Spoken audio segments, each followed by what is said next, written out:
Hey there, this is DIY Life Guide coming at you once again, and today I'm going to be talking to you about how I built a powerful e-bike for $1,000. E-bikes can either be bought completed, store-bought e-bikes, or you can add a kit onto a mountain bike frame.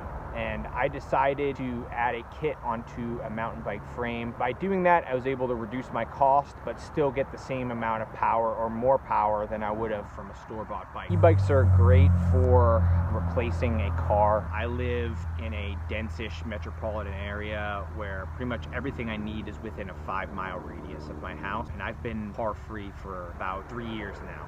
Everything has been great. Luckily, I work from home, so really the biggest things I need to go to commute for is groceries and shopping, gym, and things like that. As far as my area, I'm able to get anywhere I need on a single battery charge, so I never am really in a position where I'm running out of power. If you are considering building your own e-bike with a kit, there's two different strategies that you can choose from. So the first option is you can choose for a lower power engine, a lower weight bike frame, like a street bike with street tires and no shock absorbers or anything like that, and also a lighter battery as well. And the advantage of this is that the bike will be very light, so it will be very easy for even a smaller engine to propel the bike forward. Also, you have a lighter battery as well. You won't need as much power to really propel the bike forward, so you can be rather efficient in that manner. Downside is you won't have any shock absorbers. If you are going to go this route, you want to make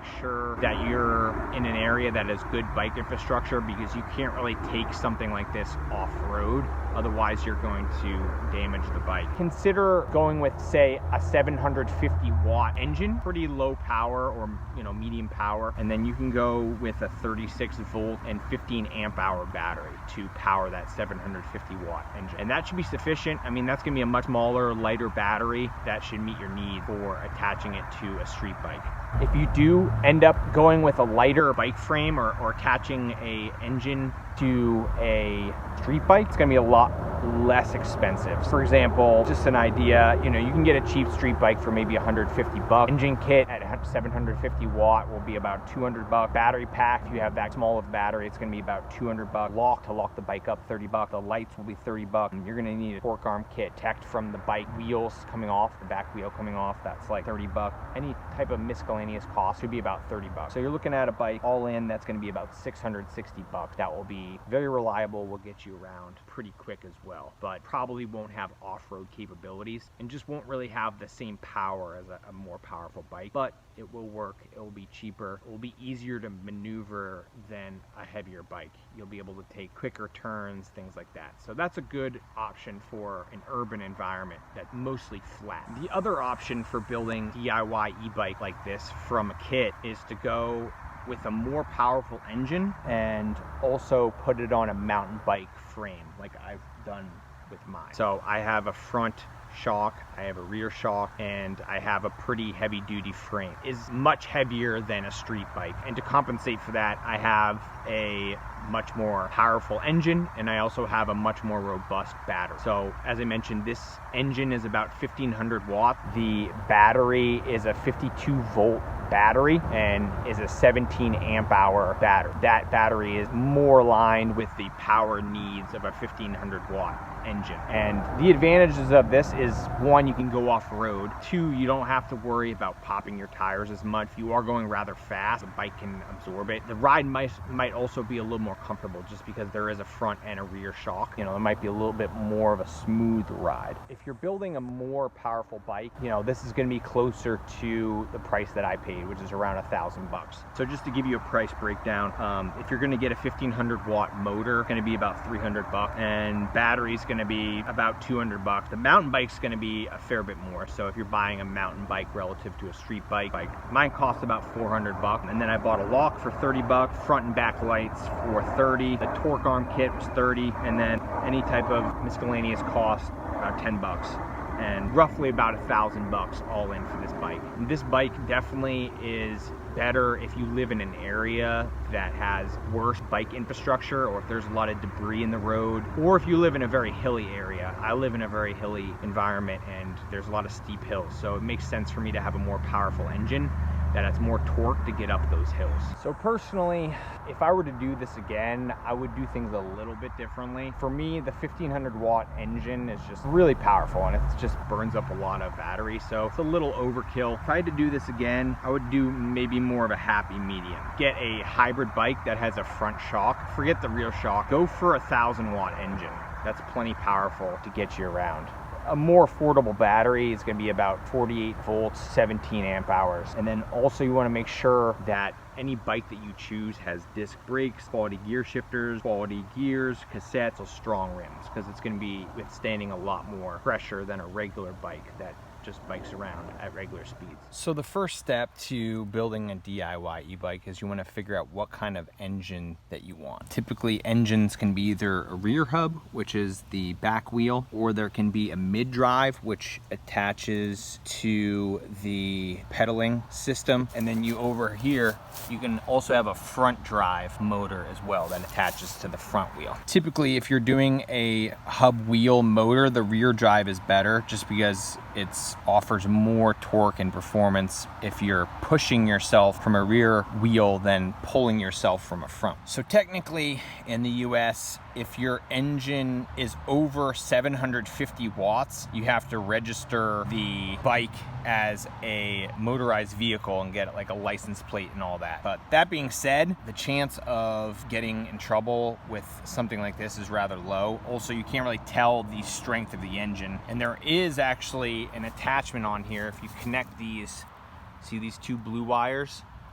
If you connect those two blue wires together, it actually governs the engine, so it turns into a 750 watt engine. So it's a little bit of a gray area as far as the legality of it, but generally in most places, you know, you'll be fine with just having any power engine you want. The next step is you want to find an appropriate battery for the size of your engine. So for example, if you order a 750 watt engine, you're probably going to want a 36 volt or a 48 volt battery with an amp hour levels of 14 or more. And then for 1000 watts, you're going to want a battery that's 52 volts and at least 17 amp hours. If you go with a 1500 watt engine, then you're going to want a battery that's 52 volts and at least 20 amp hours. That way it can keep up with the energy consumption of the engine. For me in particular, I have a 1500 watt rear hub engine, and I have a 52 volt and a 20 amp hour battery. And for that setup, you're gonna have a 20-mile radius of range. So if you want a larger or longer range than that, you're gonna wanna beef up your battery, or you can get a smaller, less energy consumptive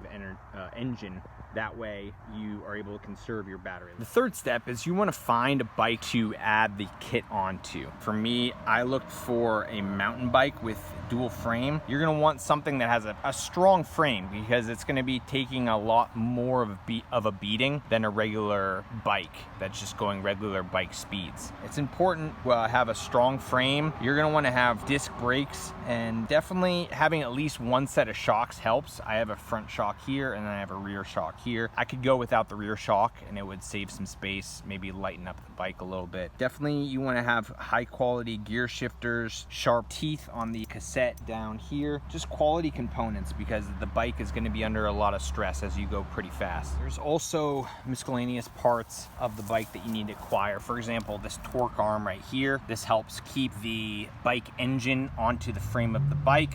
Also, I have a lights, one light there, one light there, and I also have a lock for the bike as well. So there's going to be some odds and ends parts that you're going to have to buy.